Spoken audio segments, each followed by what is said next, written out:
Master Jet, possible po bang mawala ang allowance ng teachers sa National Learning Camp or NLC dahil sa pagbaba sa pwesto ni Secretary VP Sara? Ang National Learning Camp, mayroon pong mga nakasaad doon ng mga benefits na makukuha ng mga teachers na mag-volunteer, pero hindi po nakaspecify yung tinatanggap na meal allowance sa ngayon, no, ng current at ng previous na NLC.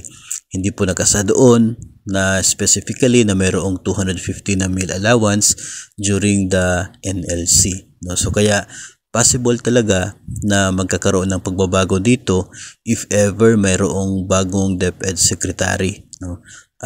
Pero mangyayari yan possible by next year dahil sa 2024 na NLC ay still si VP Inday pa yung atin pong DepEd Secretary, and possible po na nasa budget pa rin ng NLC yung intended for the meal allowance. So ganun pa rin ang mayayari for the year 2024. Ang 2025 lang ay pwedeng magkaroon ng pagbabago. Isa din pong DepEd order ang kasalukuyan po na basis for the NLC, kaya ang susunod na secretary ay pwedeng magkaroon ng revisions, pagbabago sa kanyang mga gustong mangyayari, plano for DepEd.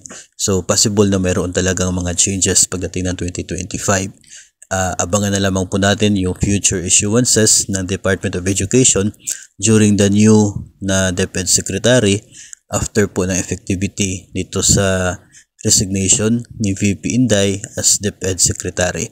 Pero for the year 2024, ganun pa rin, same as before, wala pa rin pong pagbabago, tuloy pa rin po yung matatanggap na yung allowance, no, ng mga mag-serve during the NLC.